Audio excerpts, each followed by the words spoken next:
Good morning, good evening, good afternoon, everybody. My name is Jamar Plunkett, and welcome to the Standing on Business podcast, episode 2. Yeah, hand clap, all that good jazz.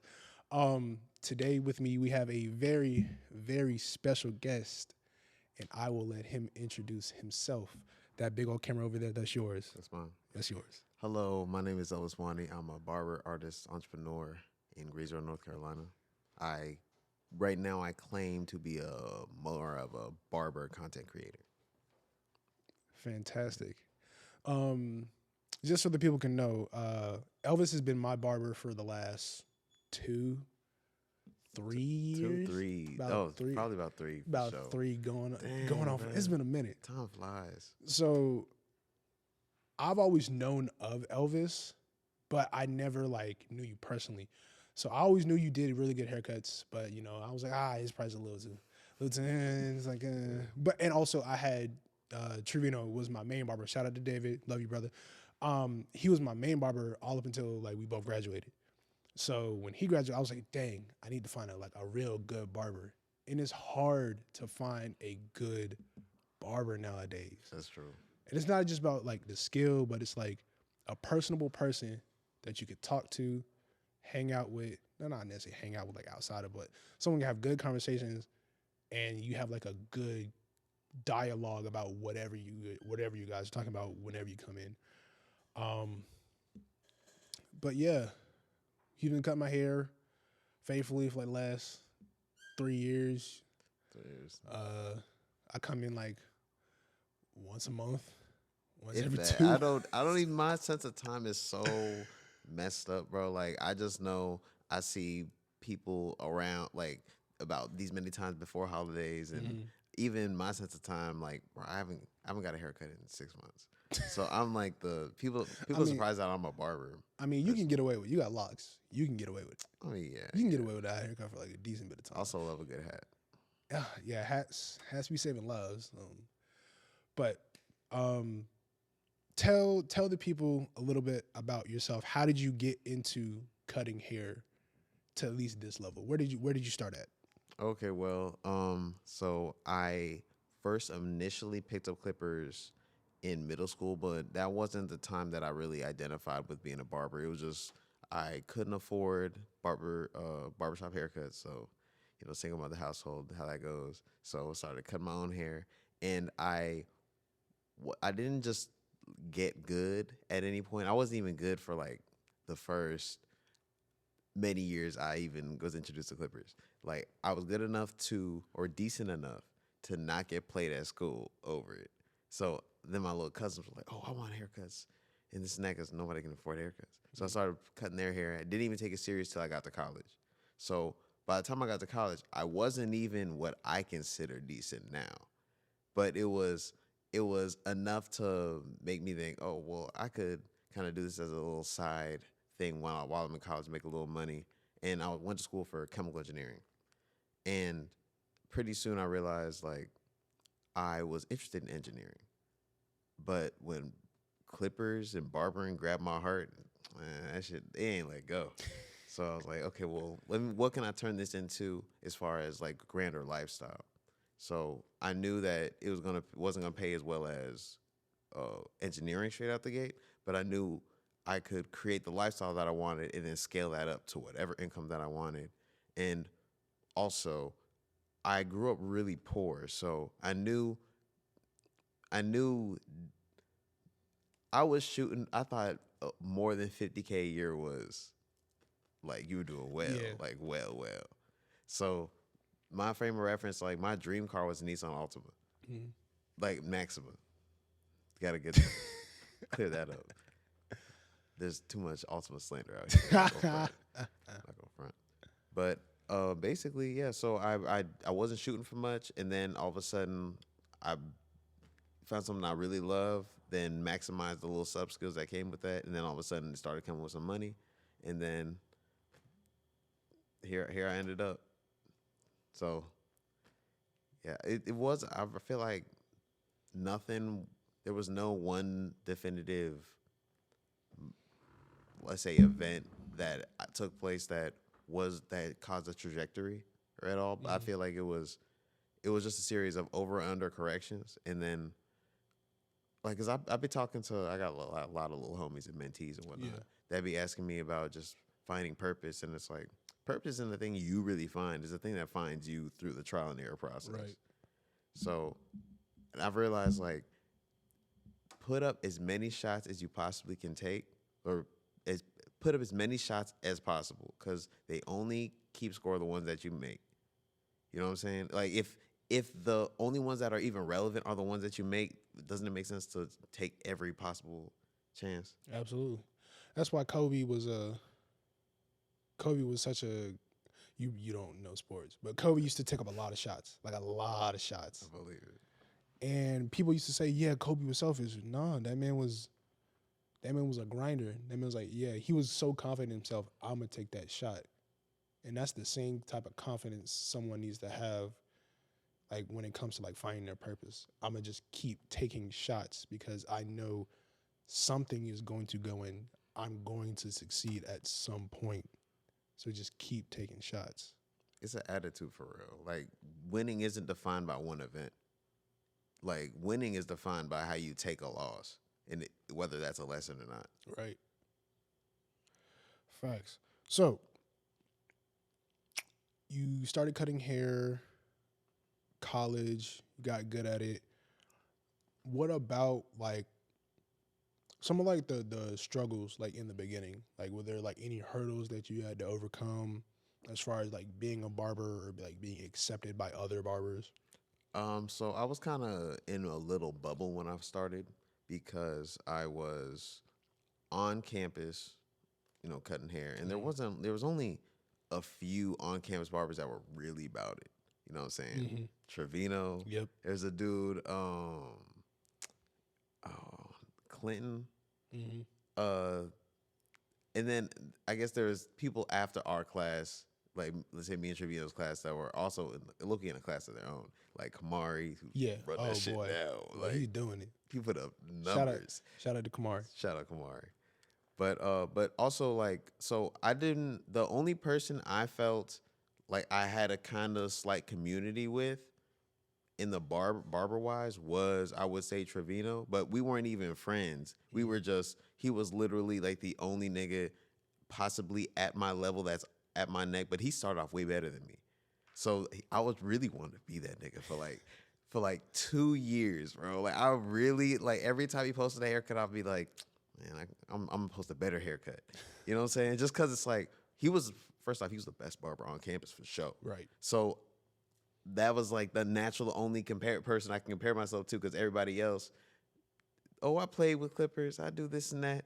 Nah, this nigga lit as shit. Nah, You know what I'm saying? for real. So, and he was the only person that I feel like I could relate to on that level. So at first, I really wanted to be him, this and that. And then I started realizing, like, well, it doesn't matter if I'm better than him or he better than me, because that's not a thing. That's a thing that will change over time. Mm-hmm. But am I better than who I was?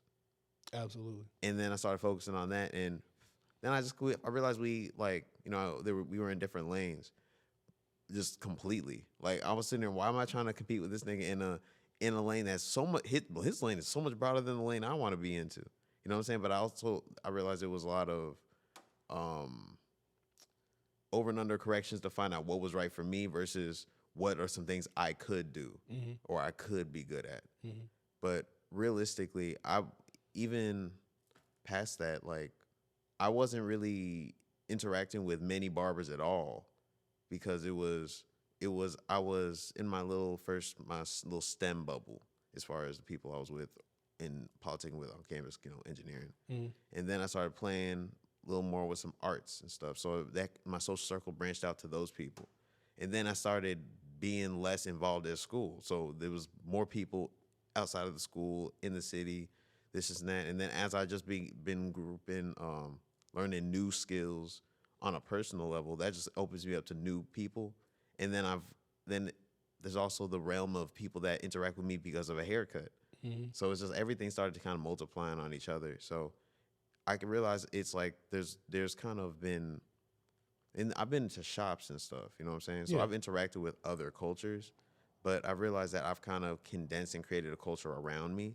and it's like it's kind of infectious. Where any space I get into, my culture just rubs off on that Right. more than. So it's like I don't know how much I really be interacting with like people in their element. You know what I mean? Hmm. Because I've realized when you kind of come in a room with a certain attitude, people tend to adjust or react. Right. So it's like I don't even know what, because most of the people, let's say I be that are friends with me in my industry and other things now, like we started off very antagonistic. So, but I peep to if to even to even register somebody is a either potential friend or threat, you got to recognize their presence. You know what I'm Correct. saying? So I look at it all as compliments. You know what I mean? Yeah, absolutely. One thing while you were talking, I was thinking about that like infectious culture that you have, or the infectious culture that you are able to create.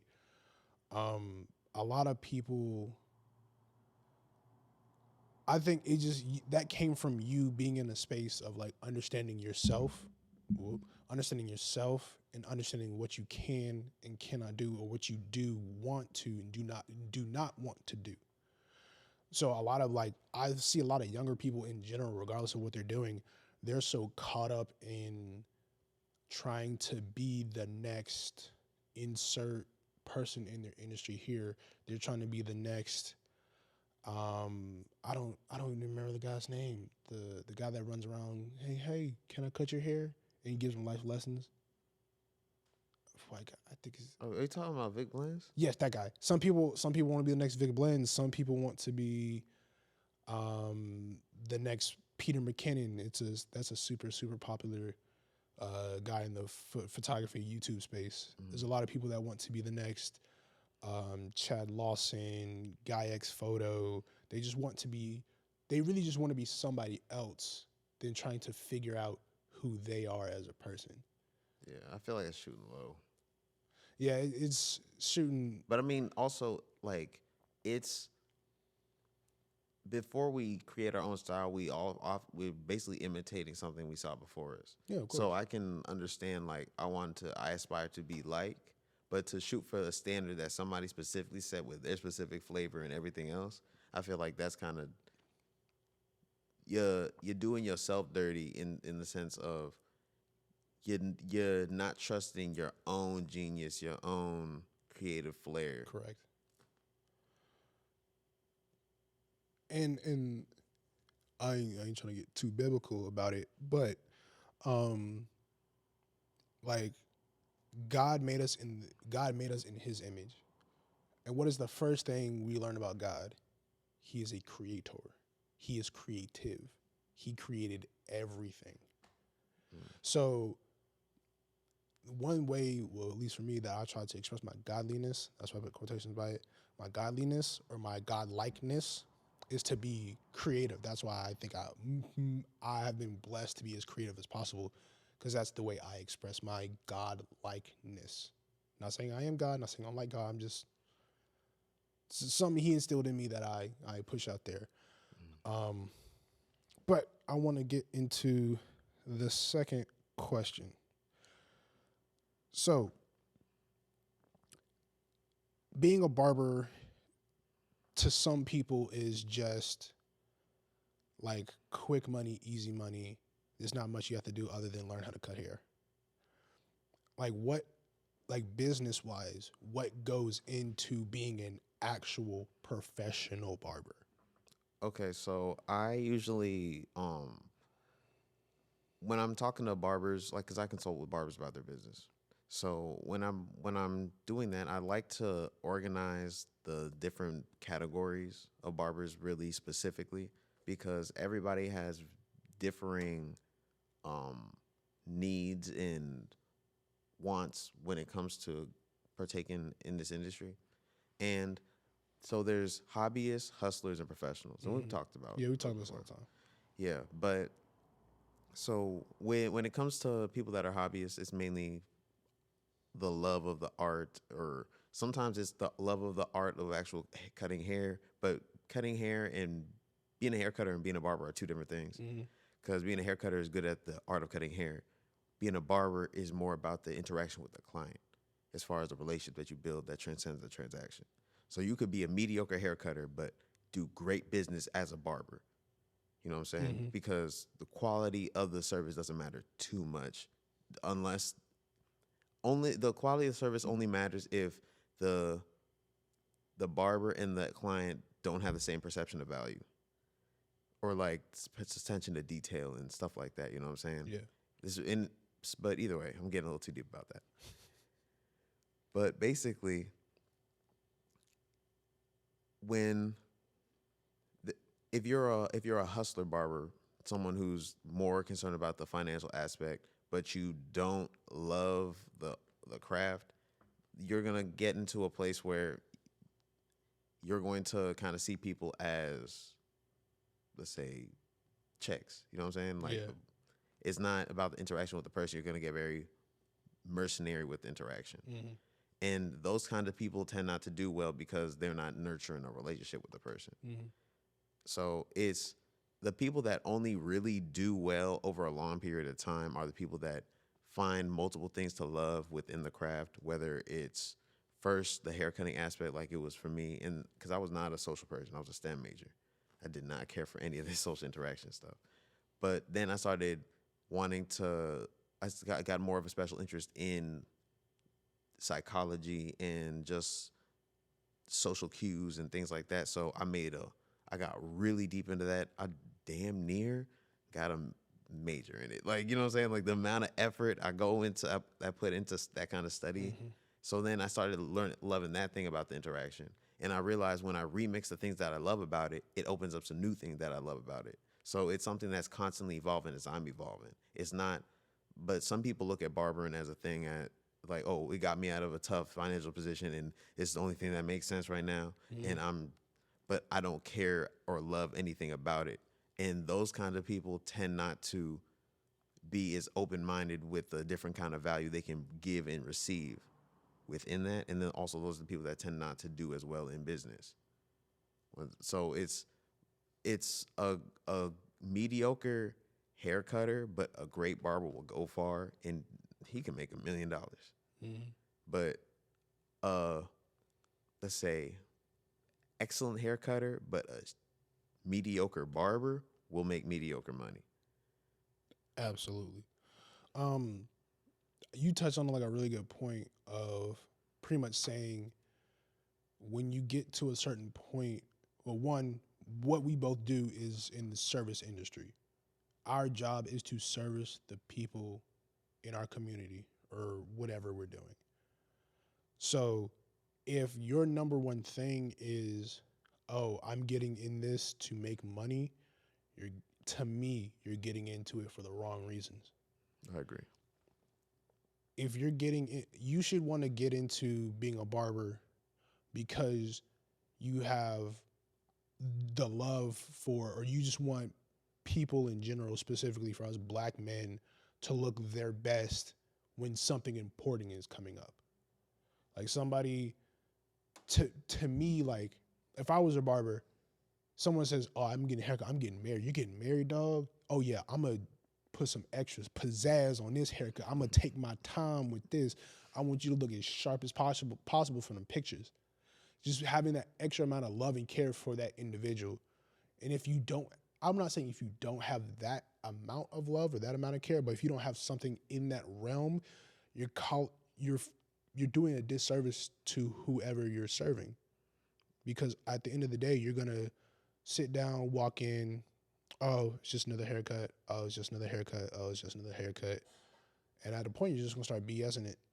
And when you start BSing it, service goes down, the amount of attention to details are going to start going down. You're going to start resenting your clients because they're taking up your time from doing whatever else you would actually like to be doing. Then at that point, you're just going to fizzle out and you're going to burn out. You're going to find something else to do. I can agree with a portion of that, but I like to. The only thing is like I'm I have my idea of what is the most ideal, but I also understand there's people with other circumstances, and then those evolve over time. But like don't have a problem with people that are more like this is just a check to me and whatever. It's more about if you're the it's more about just finding a market with a culture that reflects the culture you're trying to bring. Okay. Because I've realized I have some clients who are like, they pay me a high ticket for a haircut, but some people, they're just like, they see it as, well, I will just want my hair shorter. They don't care too much about interaction. It's just haircut, money, swap. Right. And that's a very small portion of my clientele because I tend to be personable and then find people like me.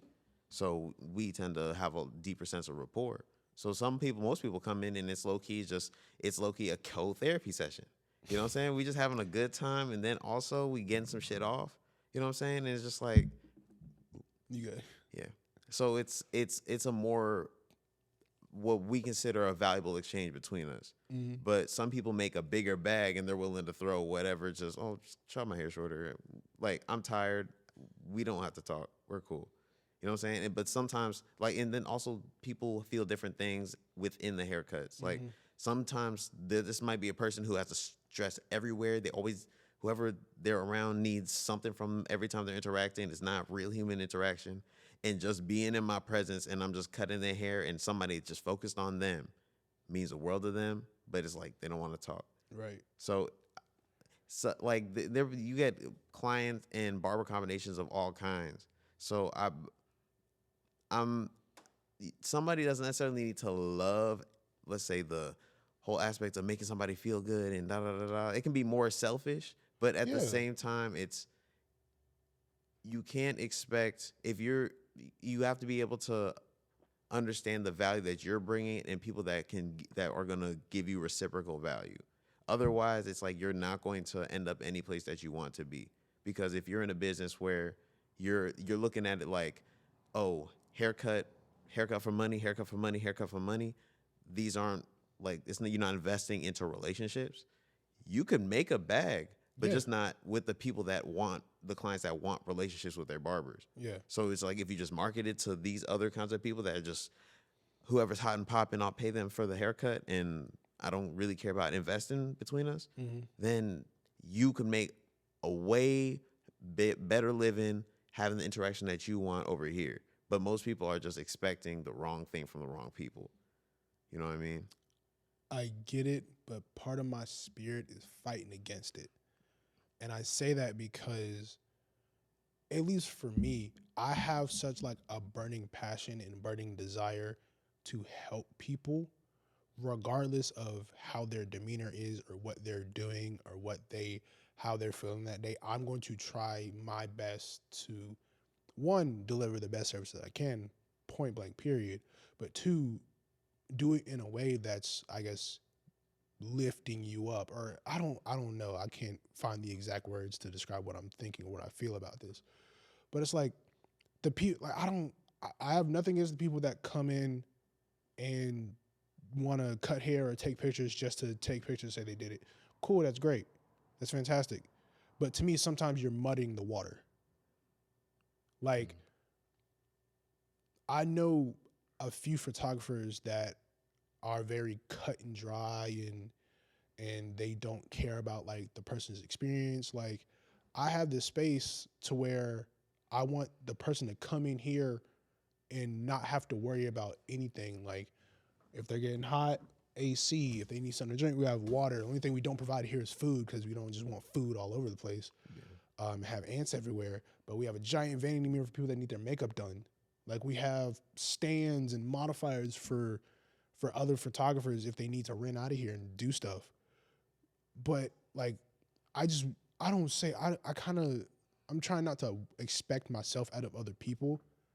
But if you're not doing at least half of the work and trying to better your customer's experience, whatever that looks like, putting money into the craft, putting money into the space, putting money into the business to where your SEO, the booking becomes easy, something. Like, I feel like you gotta give something. Like, you gotta put some effort into another person because that's the service industry. We have to put effort into another person. I agree. Like, I'm not. I'm the devil's favorite advocate. You know what I'm saying? I'll Stop. always hear any argument at least a little bit. Like, is there a gem in here I could take? But overall, I do agree because it is a service industry. Like whether we're talking about um I forgot what you do for a second. I'm sorry. And that whole Photography. yes, I know. You're Brain okay. fart, whatever. You're all right. Whether it's photography, barbering, wrapping cars, audio engineering, you know what I'm Right. saying? It's like you learn the skill set and you get good at the skill set. Then you also kind of realize that there's not that many people that are really actually good at the skill set. Correct. And then it's like you learn a sub skill of interacting with people, and you always have to learn that skill to be successful. That's Yes. like where the bottleneck is. Right. That's usually where it stops people from being like, let's say, doing grunt level work to management. Right. You know what I'm saying? Just being able to interact with and deal with people. Mm-hmm. And that's a superpower that you start building once you start kind of doing that. So I feel like when I come across people and I realize that they're stuck at that bottleneck and they haven't tried to invest in themselves on a relationship level to be able to invest better in other people. And I personally think of it as finding God allows you to find the God in other people. Yes. But teach their own, you know what I'm saying? But so once people start really doing that, you kind of move to a whole nother level. You know what I'm saying? And then it's like when you're interacting with people that aren't willing to at least invest and go to that part of the skill tree, it's like, well, you don't really want this. Right. Why are you even here? Right. But then I realized that's also kind of me expecting myself from other people to a certain degree. Part of it's having a high standard. And self-love is what we reflect outwards. So it's like, if we want, love is what we want, doing to others what we want done to us. Yeah. So if I want to see myself the best possible version of myself, I want to see you the best possible version of yourself. Yeah. So if you fall short of what I consider that, I'm be like, come on, bro. Right. Tighten up. But still at the same time, I got to give you grace. Because we only knew what we knew. We only were equipped with what we were equipped with. Even if it's just a mindset, not necessarily we didn't have the resources. Fair. I still don't like. Fair. But also keep in mind, I'm also still like my girl be getting on me because I be talking shit about some workers at their job, bro. Like one time we were getting groceries and this person just bullshitted. Like bullshitted. They made a whole thing like, oh, I'm on my break, and I'm like, nigga, like you could. I just realized being the kind of person like. To get the results that I really wanted, I had to put in way more work than I thought was required minimal. Yes. Absolutely. Like that gap is so huge. Yes. Like if you want to be able to make purchases without checking your account, you better work without looking at the clock type shit. Swear. Oh, swear. That's not mine. That's not originally me. No, it's okay. Yeah, either way. But I've realized that's real. It's not what you're doing, it's how you do it. If you don't do it at a level of excellence, you're not going to get people be doing bare minimum work expecting maximum results, bro. That's the craziest shit to me, bro. The craziest shit to me. Cause it's like the gap between being decent and good is kind of sizable. The gap between good and great, way bigger. The gap between great and excellent, that shit is magnitudes bigger. And the crazy thing is, some people think they can force their way from good to great, from great to excellent. At a point, going from good to me, going from in my mind, going from good to great is the physical labor you put in, the time and effort that you put in, like on the clock. Going from great to excellent is all up here. It's a mindset. You have to think about the things that can take you to that next level. I was watching a video of a guy named Myron Golden. He's a very, very, very successful business coach. And one thing he said, there are like 4 levels to business, or 4 levels to making money. There's implementation, as what you can physically do, how much hard work you can put in. I forgot the rest. See, this is why I didn't want to say it. we cut this shit out, but then also Um, either. there's levels. There are levels to this ish. There are Mhm. levels to it, and you have to be willing. You have to know what it takes to go from level 1 to level 2 to level 2 to 3, 3 to 4. You sitting there continuing to do the same thing that you've been doing over and over and over again, and you know it's not working, will not get you from 1 to 2. You sitting there posting the same irrelevant thing over and over and over again will not get you from level 1 to 2. If your girlfriend is telling you, hey, you keep doing this, it's not making me happy, but you keep like, oh, if I just keep doing it, I know she's gonna, you're wasting your time. So I need people to like, I specifically like business owners to understand what it takes to go from level 1 to 2, 2 to 3, 3 to 4. A lot of y'all are still stuck on level 1 because y'all think y'all can brute force becoming successful. Yeah. Ooh, not to cut you off, Go for it. but that okay. So I do agree about the the different levels and stuff, but also I realized that it's kind of sometimes I look at things a little. We were both very analytical Yeah. type dudes, and I realize that sometimes, like, let's say if I ask my girl a question, and I'm very quick to put it in like a metric, like to like oh on a scale of 1 to 10, how do you feel about da da da? Da? And she's like, it's never that simple, and it's so annoying because it's like it could be that simple if you just threw me a number, but also I'm kind of realizing like the elevation that or ascension that we kind of do through like the the journey of business Mm-hmm. is more spiritual than anything. Yes. And sometimes what was step one for me took 7 years. For another person, it took say 7 weeks, Mm-hmm. depending on sometimes life happens and you Right. learn real Right. lessons quick. Mm-hmm. You know what I'm saying? And sometimes it's when I used to think about it like, oh, this is the next level, this is the next level, and got really definitive with it. Sometimes that kind of I tried to low-key gamify a lot of my personal development, Mm. and that was kind of it helped a little bit to a degree of like incentivizing for a short period of time, but I also got started worrying too much about the progress, especially when I predefined what the levels were.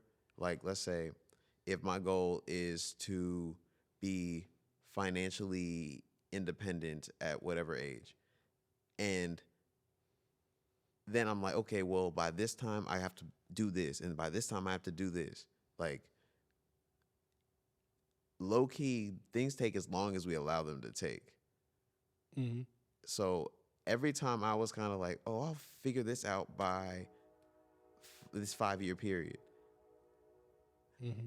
I realized that I was stretching out whatever that development was and whatever it needed to be to fit that 5 periods of time, like that 5 years period of time. And there was been so many times where I had a plan to step 5, life happened to step 2, and my life got speeded up 10 times. Mm-hmm. And me holding on to the old plan, the whole like here to here to here to here, kind of got in my way. But low-key, I realized that happens at every level though, because Yes. with every new level, you need a new tool. You need to adapt your Correct. arsenal. So Mm-hmm. I'm low-key cart in front of the horse a little bit over here. Yeah. But it is a spiritual thing. Like I'm realizing that all my business growth mirrored my spiritual growth. Before Yes. I ever could hold on to some money and put it towards something constructive, I had to heal some spiritual wounds, some Yeah. spiritual deficiencies. Yeah. Had to clean up some messes over here to fortify some things over here. Absolutely. Um, and crazy thing, Myron Golden, his whole philosophy about business is doing business like Solomon from the Bible. Mm. I can't give a specific definition because I don't know exactly what he's talking about, but when you say like the business journey is like is a spiritual thing, absolutely. Because I know at a point where transparency moment for everybody watching, there was a point back in like 2020 where I was like in the pits, like mentally, physically. I was the worst I've ever been. I was malnourished. I was skinny. I lost a lot of weight, but I was malnourished. I only ate. Only thing I had in my fridge was a pack of bread and a pack of rice, and I God. had to stretch it for a week because I was too prideful to ask anybody for help. Mm. And I had COVID at the same time, Oh, so right. I was going through it, and it wasn't until I put my pride aside, sat there and prayed hard for life to turn around, for me to find my way. The next thing I know, the next day I woke up motivated with a plan, with an idea of how I'm gonna get myself out of this rut. Mm. And that's all because I prayed to God, I prayed to Jesus, like, hey, how can I do this? And this was before I became like actually saved, like actually started walking with Christ. This is before all of that. So I've always known that Jesus is real. I've always known that God is real. And if you don't know, now you know. But yeah, like this whole Amen. business thing is a very spiritual journey. The more spiritually mature, the more I believe the closer you walk with Christ, the more success and more fruit that you will see from your business, and you'll have a lot more understanding, or you have a better plan of what to do and how to do it, because you're walking in purpose, you're walking with Christ. So for those that are like struggling, like, my business is stagnant, sit down, pray, talk to God. He will tell you everything. In all thy ways acknowledge him, and he shall direct thy path. It's your Bible verse for the day if you didn't read your Bible. But next question. Gotta keep this thing going. So you have been doing business for what do you say, like 6, 7 years? Oh, shoot. I've been cutting hair seriously for 9 years, I think. Nine. Nine, almost a decade. That's You gonna be crazy. one of them guys on the internet saying, "Yeah, I've been doing this for a decade." I'm an old head, bro. No, you're not. You're not old head yet. You're not 30 yet. When you turn 30, you'll be actually we'll be official old Switch head. to flip. Flip the switch. Oh my gosh! But even you've been in business cutting hair seriously for 9 years. Is cutting hair what you want to do for the rest of your life? Is that how you're going to like getting up, going to the shop, cutting hair physically? Is that like what you want to do for the rest of your life?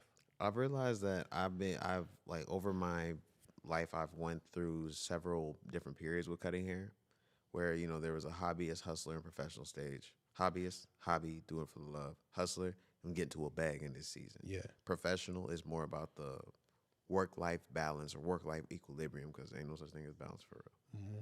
Of being a barber, you know what I'm saying? And just the lifestyle, interacting with clients and being at the barbershop, this and that. So I was a hobbyist, then got in my bag college when I realized like, oh, I can make some money with this. Became more of a hustler, and then was like, okay, well, shoot, barbering over engineering. I mean, let me put engineering to the side. I basically said no to chemical engineering. I was like, hair engineering, let's get it. Mm-hmm. So went all in with barbering to be professional. Went to barber school and this and that. And then I was making money as a barber, and I was like, this is cool, but at that point, I've been cutting hair seriously for like 6 years. When I got my license, I'm doing this in the shop, and I'm like, oh well, I like the people I'm around, so let me keep doing it. I found interesting things that were fun for me to do as a barber, this and that, as far as getting my artistry, interacting with people, building these sub skills. And then now I kind of realize like I'll cut hair forever because I like that's my love languages are acts of service and quality time. Mm-hmm. So coincidentally, I just found a job where I just do that. So now the thing that I find the most value in isn't necessarily the haircuts that I do, but just the interactions that I'm having with people. Mm-hmm. Whether or not some of my clients they used to come like every week, you know what I'm saying? Because my price was pretty affordable. Now they might come every 6 months. You know what I'm saying? I'm a Mm-hmm. special occasion barber, but they like the I'm having more quality interactions with people, the people that like me the most for the most part, but then also that value the interaction the most. And I feel like the the God in them sees the God in me. Mm-hmm. And it's God consciousness. They're always adding to the quality of my life, whether it's my spiritual journey, my real, this mortal, this like physical mortal journey. You know what I'm saying? So it's now it's a thing that happens to pay my bills.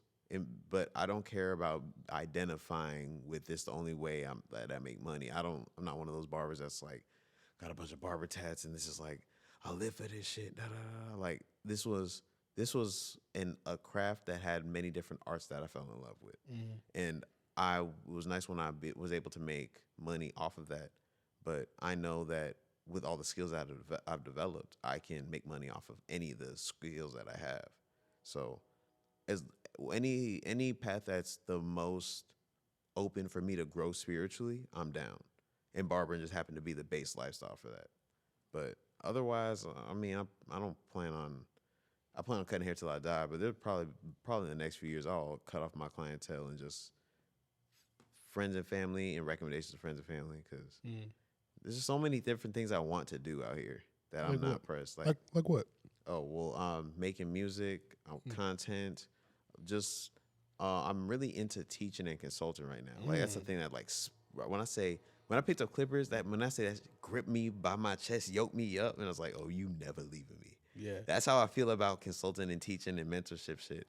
So I'm like, that's where I feel the most of my creative spark, and that's also I realized a lot of my interactions with my clients are similar to because most of my clients a lot of them are people that are older than me, whether chronologically or in a certain craft or something that I'm into. It's iron sharpening iron. Mm-hmm. I have little mentee clients that are like, let's say, fresh out of high school or in college or something, or maybe they're like-minded entrepreneurs and artists. You know what I'm saying? Mm. So, and I've realized anybody that's my mentee is a mentor to me in some regard. There's always somebody has a piece of the puzzle that you don't have. Right.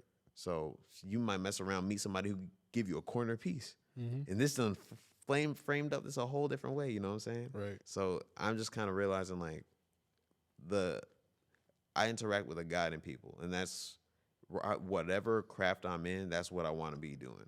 Right. Is That's just make something money. I've been like thinking about getting into, or at least trying to get into, is like the whole mentorship space.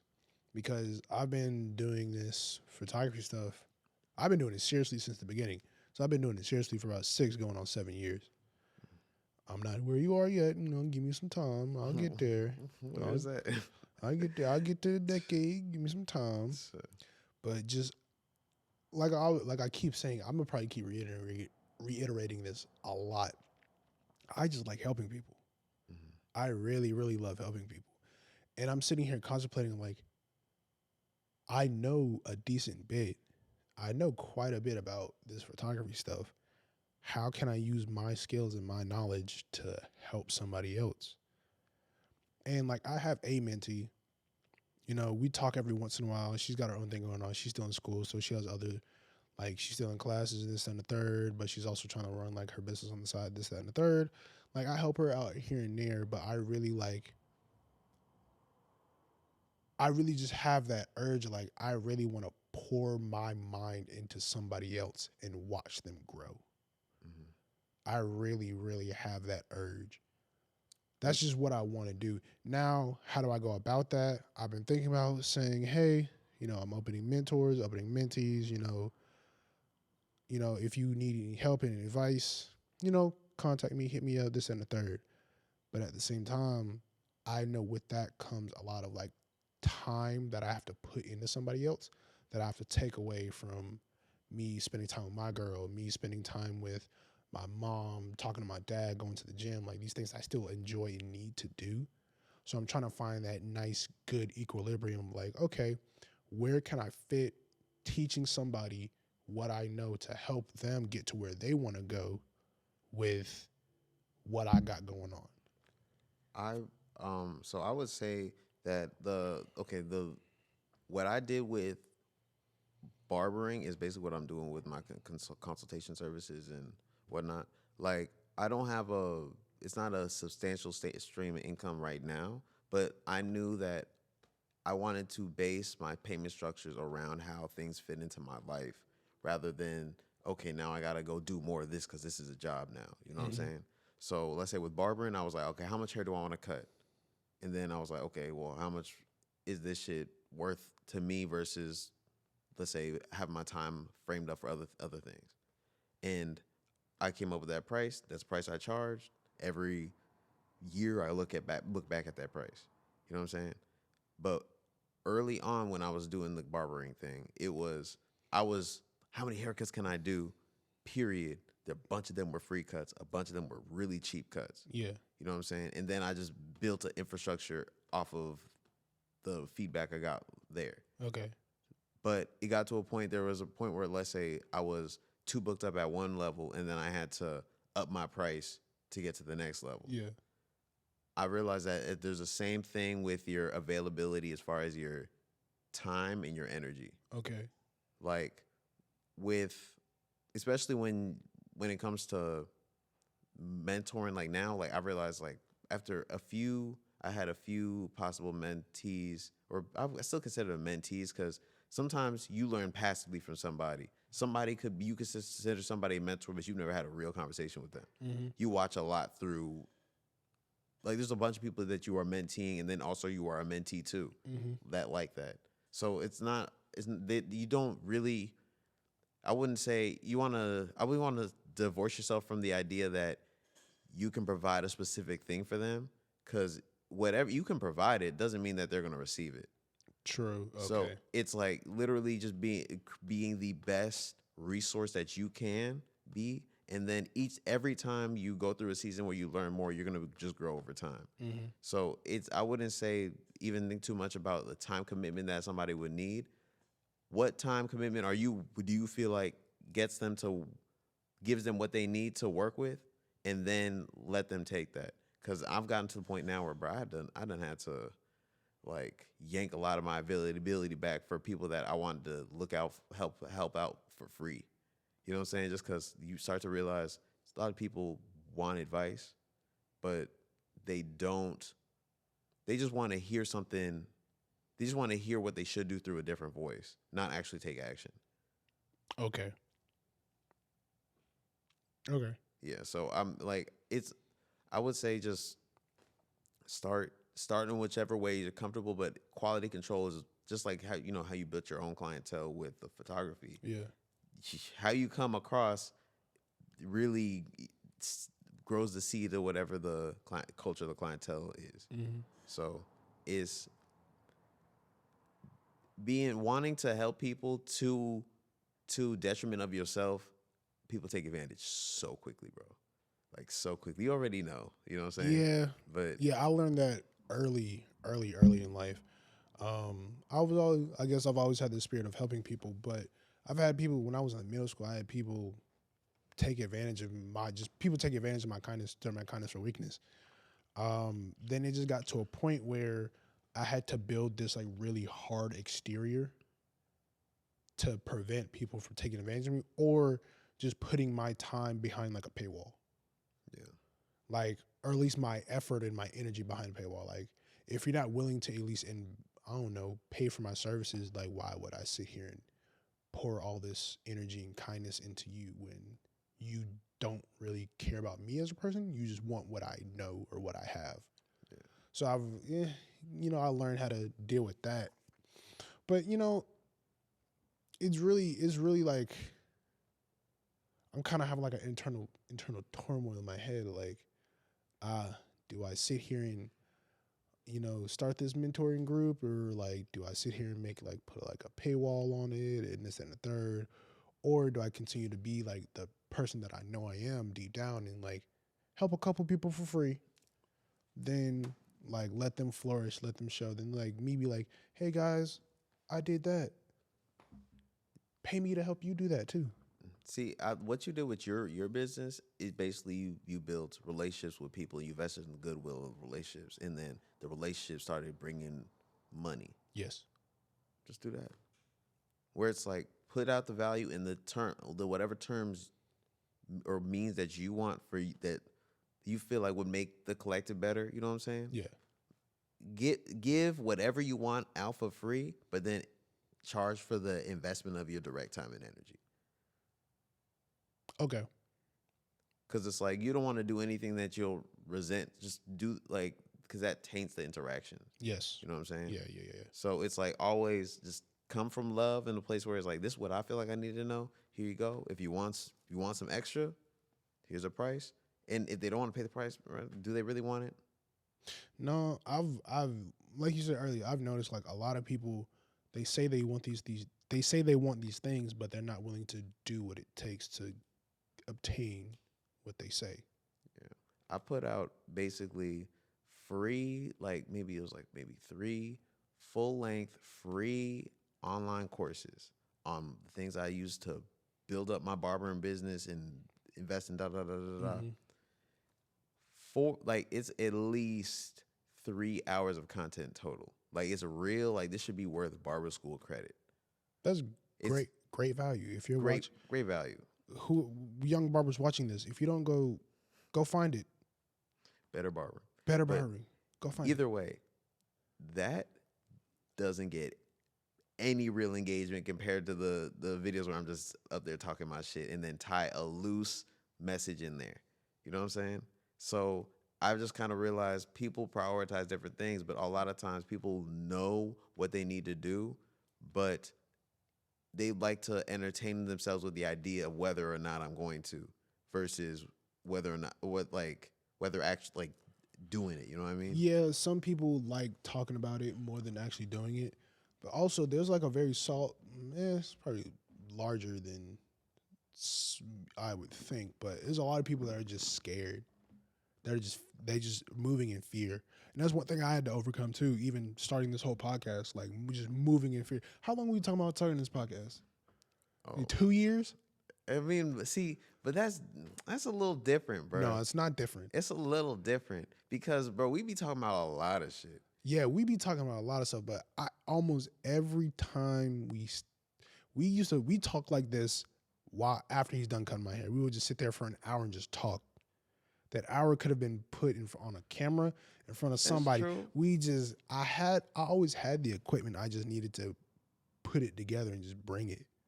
But see, you didn't even need the equipment like we were just talking about at the beginning of this. Like this nigga standing on visits, he got the state of the art. Like I'm super impressed. But at the same time, I know niggas tap in when it's just your iPhone microphone. I'm not that type of person. I understand. I can't do but it. It's like I can't do it. It's like can't do it.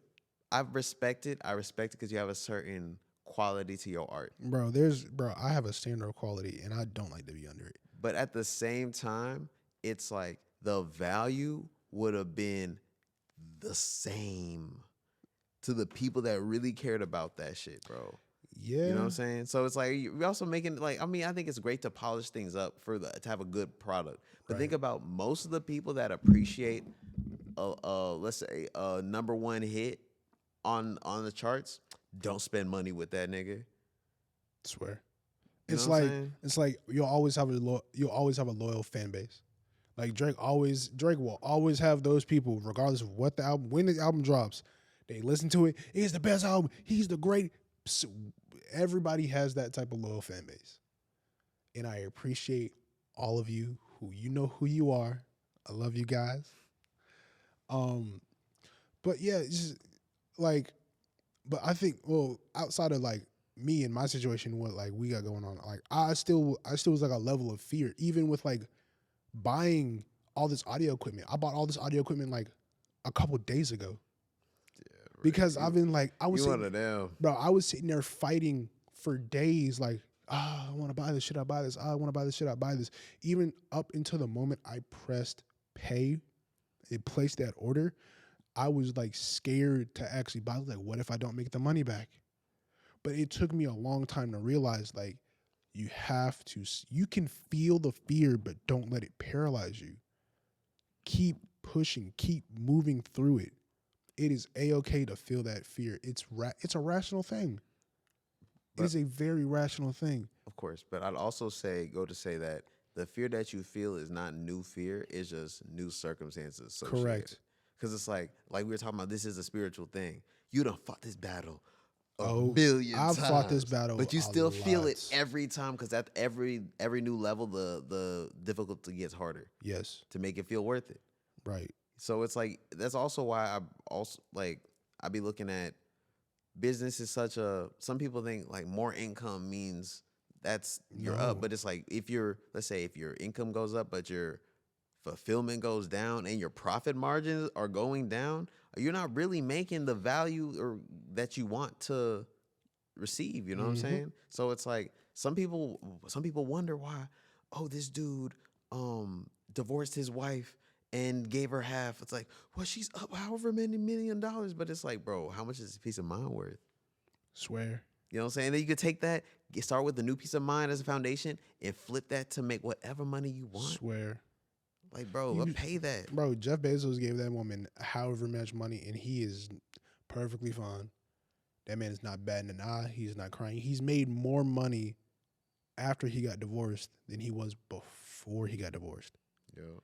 That just tells me whatever stresses that he was having before he got divorced or when he got divorced, when after he got divorced, they're gone. He was able to completely do whatever he wanted to do to focus 100% on his business and not have to worry about what's going on. Granted, I think people, I ain't gonna say that, but yeah, and I'll say it. Some people like Jeff Bezos probably don't need to be married because he's married to like business. Married to the game. You know, he's married to the game. And it's cool. I mean, that's perfectly fine. Thank you, Jeff. Hey, but I mean, okay. See, I feel like I'm married to the game, and my partner is like second to that because the game is my purpose. You know what I'm saying? Yeah, but Whatever God called me to do, I'm there. yeah, absolutely. So it's but then also, like if I can't ever put my counterpart to my purpose because I got to put my purpose before me. Absolutely. You know what I'm saying? So, Absolutely, 100%. That's another reason why I started this podcast. I was like, I have so much knowledge. There's so many things I just want to talk about. And it would be selfish for me to just sit here and like, hold all this knowledge in and not share it with whoever's watching this video. Mm-hmm. So now I have to sit here and think like, dang, am I going to really sit here and be selfish and be lazy and let this fear paralyze me from what God is telling me to do? He's been telling me to, I just like giving my opinion about stuff. This is something I just really like doing. I just like You talking. say things that are worth saying. Yeah, I like talking. I love to hear myself talk. I've gotten used to hearing my own voice. They hear my voice in these headphones. It's like, oh, it sounds kind of nice. I can get used to this. This is kind of about. No, it's kind of cool. It's kind of great. But at the same time, it took me a very, very long time. It took a lot of spiritual work to be able to get to the point where I am now.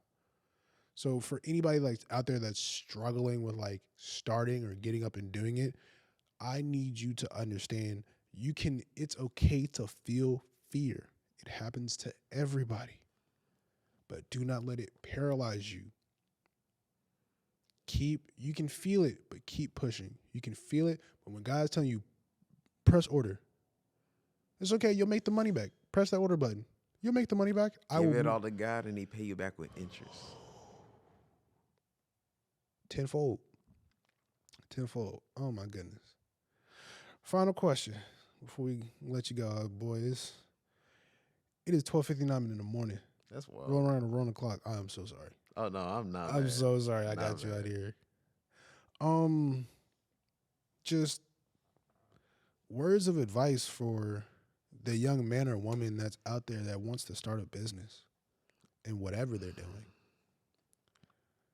Number one, Go for it. follow something that you love first. Ooh. Because if you are not generous with your time and energy investment, people won't feel generous with you in payment. Ooh. So if you don't love it, no one else gonna love it. Like people know the difference between, let's say, a waitress being nice to you because she wants a tip versus somebody just at their job like, I appreciate what I'm doing. Let me share my appreciation with you. Like more people, remember Walmart greeters? Yeah. You ever meet a Walmart greeter that's like, man, I'm just happy to be here. It's been a long time, but yeah. I Yeah, have. It's been a and very long time. that really affects your day. Yeah. You know what I'm saying? And it's like the fact that somebody can appreciate whatever position I'm in. Like that's the thing that I got from that the whole situation. You know what I'm Right. saying? Like I'm like, shoot, I can enjoy the find the little joy in the things that I'm doing. Right. But that's an infectious energy, and when you invest into relationships, the relationships are what bring the money. Like Yes. people want to talk so much junk about Jeff Bezos. Why do you deserve that money? This and that. Do you understand how many people that this man feeds? He feeds a very, very large population of the world. Just like through his ideas, the infrastructure, a bunch of things on so many levels. That's creating value is what attracts money. And if you can't even find the value in what you're doing to create and instill more, you done got into whatever your business is for the wrong reasons. You have to create an asset and it will bring the income. Always. It will bring the income. So this Oh. kind of rolls back into, like I said, like the last show, having a mentor, finding a mentor is very important. That's a cheat code. Boy, For sure. oh my God. Because you only know what you've experienced to be possible. Correct. You know what I'm saying? Like having a mentor is like a supercharger. You know what I'm saying? Mm-hmm. Like they could, let's say over a year period, they could distill their 10 years experience into you, and then now you basically at year 2 with 10 years experience. Right. Like they've gone through so much of the trial and error process and cut out the bullshit, and they can add their own flair in there to make it something that it wasn't before. Right. So it's when people neglect mentorship, I realize that like that's the quickest way to determine whether or not somebody's gonna be relevant in whatever their industry is. Absolutely. They're not trying to hear nothing from nobody. I'm like, Right. hey, we're not about to hear from you in a second. Right. That kind of ties into this whole self-made thing. Like Nobody's self-made. not a single person. God made. God, shout out to God made Martin. Wherever yes, you sir. at, Yes, sir. wherever you at, my brother, I love you. Just being humble and understanding the fact that where you're at now, there's a plethora of people on this earth and God that got you to the position that you are now. Yeah. If it wasn't for the person that bought what you sold, you wouldn't be where you're at. If it wasn't for your mother and father that birthed you, clothed you, housed you for the very, very start of your life to bring you up and instill good values in you to be able to get where you are, there is no such thing as self-made. I want that to die in 2024. Being self-made is a myth. That is a bunch of prideful people, a bunch of hurt people spewing BS to poison your mind. There's no such thing as self-made. There is no such thing as I got it out the mud. I mean, you might have picked it up out the mud, but it wasn't just you. Boy, what? You know what I'm saying? Who made the mud? Yeah. What? Come on now. Y'all talking blasphemous. I don't like it. But nah, I guess for me, something that I would like, if I would really have to tell like a young person that's trying to get into business, whatever they're doing, obviously what you said, find what you love to do and make a business around that, obviously. But Or find something that you love within a business. that too. Either way, just find something that you love, you want to add on to, that's going to make you feel like growing. That too. You're going to learn whatever. You're going to learn the most you need to. Absolutely. But sorry, go ahead. But make sure that the business that you start is not self-serving. If your business is 100% self-serving, it will fail. Self-serving in terms of... So in the instance of, if your business is, if you want to be, there's a lot of people that want to be a rapper for just the fame and the money and this and the third. Mm-hmm. That's self-serving. There's no business model behind that. Oh yeah, I want to be a rapper. That's luck of the draw. You're playing the game. You're pretty much gambling at that point. You're putting in a lot of effort. You can put effort and energy to be a very good lyricist. You can pay for the best beats. You can pay, but going viral and being like a mainstream artist is luck of the draw. That within itself is self-serving. If you want to have a fruitful, successful business, it needs to serve other people, period. I feel it, but I also feel like a rapper like that, Loki, is serving people just on a lower level than otherwise. Because I feel like what do rappers provide us? They provide us something to Entertainment. entertain. Some people inform, but also most of the time it's to resonate. So it's like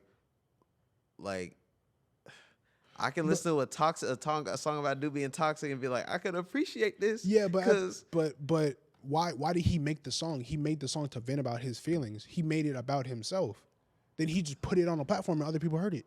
but then it's like some people find their healing through connecting to that emotional experience. You Yeah, know what I mean? absolutely. But like, I'm not saying there's like the value in whatever that person finds from listening to that song is like it can help other people, but the like intent and the intention behind the original thought is self-serving. I want to put my feelings and my hurt and my pain on this song, and I'm gonna just put it out for the world of people here. But that's also just like living is self-serving, bro. Like I understand what you're saying, but it's like I don't live for self-serving. I mean, okay, but it's like it's like we consciously have to put that into put that behind whatever God's calling us for. You know what I'm saying? Like, but your first inclination like is like me. Wait, no, what does God want from me? You know what I'm saying? It's very rare that it's like it's straight. Let's say spirit straight bypasses your own knowledge Yeah. and thoughts. Like you might have a sinful thought and catch it. Yeah, You know what I'm saying? But it's like you still have to catch it. It didn't bypass. yeah. So I kind of feel like we're in this human simulation. You know what I'm saying? We're spirit downloaded in this little human simulation, and we have to have the, let's say, the contrast, push and pull of temptation and stuff for the growth. So sometimes, I mean, I'm not saying that we encourage in like being tempted in experimentation and stuff like that, but it's like I think that that's the whole purpose of the game. Even with like when it comes to our like I consider business more of like sometimes I can consider it something like a drug for me. Like work, I find a lot of, you know what I'm saying, like sometimes it might help me tap out of something else. You know what I'm saying? It might be more of an escapism aspect, or sometimes it's really just like, there's medicinal drugs. You know what I'm saying? There's always a certain level of whether it's helping or hurting. Yeah, absolutely. I agree with all of that you said, but I guess the main point I'm trying to say, if the core fundamental purpose of your business should be to help other people. I guess I guess I'm just being weird about should, because I generally Well, agree. okay, all right, But all right. the thing is, no, you got it. Well, Yes, no, you got it. All right, I will retract that. it's not even that. I had something else. But it's basically like, okay, so I think that the people that are really selfish about their business, you know what I'm saying, it's fully self-serving. Those people tend to get the business of self-serving people, and that's not people investing in relationships. So those are not businesses that last long term. But I think that people have to go through that season to even get to a place where you're doing something that isn't self-serving, because you have to do everything. Low-key, I've realized every human basically does everything we want to find out, oh, that don't work. I guess I'll do what God want me to do. Some people that takes 10 years of life. Some people it takes 3 decades of life. You know what I'm saying? But it's like we all kind of, at a certain point, like, in your heart, the party that feels bad when you see another human in distress, that's God. God speaks through vibration. We try to limit it to speech. So it's like God really quick with the message. We always know what we need to do initially first. But it's like we still go through the human program in the game of like, oh, well, this is what I want to do. Wait, am I going to stick to that and deal with the consequences of that? And sometimes we got to grab the stove to realize it's hot. Right. some multiple times. Fair. Fair. I think I'm just trying to I give somebody like heads up or like a head start of like, hey, this is something that you can do. I'm fighting. I'm trying to say the word I mean, because should. that's me being weird. Like, you No, know what I'm saying? But see, I guess this is what I'm like the thing I'm realizing a lot with this mentorship thing is you can have the best raw game, but they can't process what you're trying to say. yeah, They're not at the level to hear it. yeah, So it's like it's in your one ear, out the other. It's like corn in the diet. yeah, You know what I'm saying? So it's like I realize a lot of the gems that I be giving people, it's like that's not the level for them.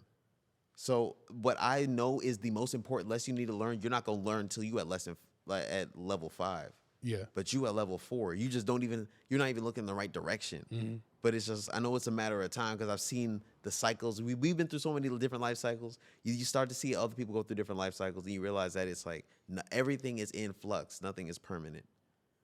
True. So also I realize that I'm just like how God works through infinite vessels, infinite mediums. Mm-hmm. I'm one of infinite mediums. Mm-hmm. Sometimes someone need to hear it from me raw, straight to it, just to open up their palate to hear it somewhere else in a way that makes sense for them and they can process. Yeah. So like I done got mad at niggas, like mad at mentees and people that like keep calling me for certain advice. I say do X, Y, and Z. They come back like, "Why did A, B, and C? What did I tell you to do though? X, Y, and Z." And I've had that conversation literally with every 3-letter group of the alphabet up until X, Y, and Z. And they're like, "Oh, you know what? The other day I tried X, Y, and Z because so and so told me." And I'm like, "What you mean?" But the whole time that's me expecting the version of me that had the knowledge, projecting that on them. You know what I'm saying? Yeah. Because there's a point in time I didn't have none of this knowledge. So I had to rein that shit back. Yeah. I get it. Again, I guess I haven't experienced that yet because I got the one mentee and I really be real lax with her and really be chill. I'd say it's the one mentee that you really paying attention to. Yeah. Because it's like, I'm talking about like, bro, I'm not even like people that are specifically in photography and other things. Like, you got a bunch of little homies and a lot of them like just kind of watch through the blinds at you. You know what I'm saying? Yeah. I know a lot of with all the social connections you have, there's a bunch of people that are kind of like, I see what he doing, and I'm like, let me write that down. You know what I'm saying? But it's like they didn't announce themselves. But that's a relationship that you're gonna always have with people that are watching you. Yeah. You know what I'm saying? There's people that I've met that are in barber school now that be like, oh, I've been watching you for 6 years. I'm like, what? Keep in mind, because most people on Instagram or most people on social media aren't even creating, they're consuming. So like there's infinite people that you are making impact on just going through your process and then also being vulnerable and transparent about like, oh, well, not where I want to be. I'm shooting for this. Well, shoot, it's this long and here's some lessons I learned that could have made me better. You're talking to the younger version of yourself. Yeah. You know what I'm saying? So you're gonna create a whole culture of mentorship. But no, not everybody looks at it like mentorship. Sometimes you don't call somebody your mentor. You look, oh, that's a big bro. But he told me everything I needed to know about being a man. My dad didn't, though. That's not a conversation that's had, though. People don't remember what you say, but they always remember how you made them feel. Right. And I've realized that just cutting hair, because there's some people, one dude, one time, bro, this made me feel weird. Because it was a sweet moment. But it was like, I cut this dude's hair maybe like 3 times ever, maybe like twice a year. You know what I'm saying? Few and far in between. He sat down. You know, when he sat down, I just talked to him. We're talking. He's like, bro, you one of my best friends. And I was like, damn.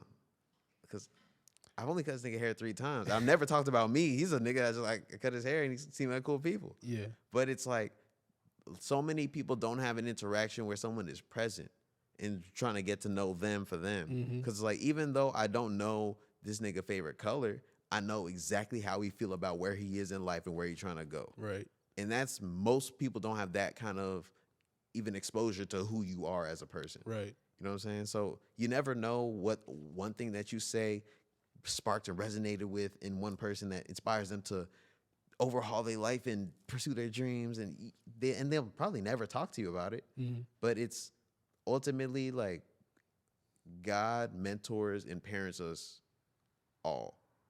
Just indirectly, it comes through your divine masculine or feminine role model, and then sometimes through some flawed vessels in a lot of different ways, and it comes down to you. But it's all collective consciousness. You know what I'm saying? So God speaks through all of everybody that we consider an ally or an enemy. They're really, we don't have no enemies. They're just antagonists to your story. You know what I'm saying? Sometimes it got to be the villain in someone else's story to be the hero in your own type shit. So it's like, ultimately, God works through all avenues. He teaches us through the people that we consider our enemies. I've been through so many different life cycles. The person that on sight I thought was an enemy turned into my greatest shooter. You know what I'm saying? That's the bro. Whole time we thought we didn't like each other, but it's like we were both reflecting insecurities that we had about ourselves. Yeah. Because nobody knows you well enough to have a problem with you for real. Yeah. And so now when I interact with somebody and the first thing they do is like, who is this dude? I'm already like, oh, I know how you feel. I was there. That was me. You know what I'm saying? Yeah. So it's the knowledge of self, knowing myself, knowing God, allowed me allowed it to be a lot easier for me to see the God in other people and just connect to them where they are.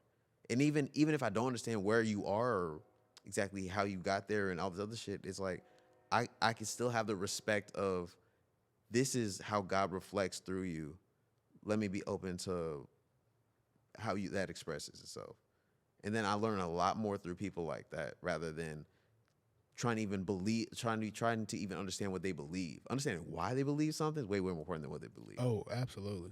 That's when people really be bearing their soul to you. You know what I'm saying? That's how you really understand a person. When you can understand a person, not you sit there and reacting of like why they did something or someone did something to, I guess, spite you or whatever the case may be, but like getting to the root of why they did it, that'll give you a lot more understanding of who that person is. Then you can empathize with them more and therefore like see the human in them.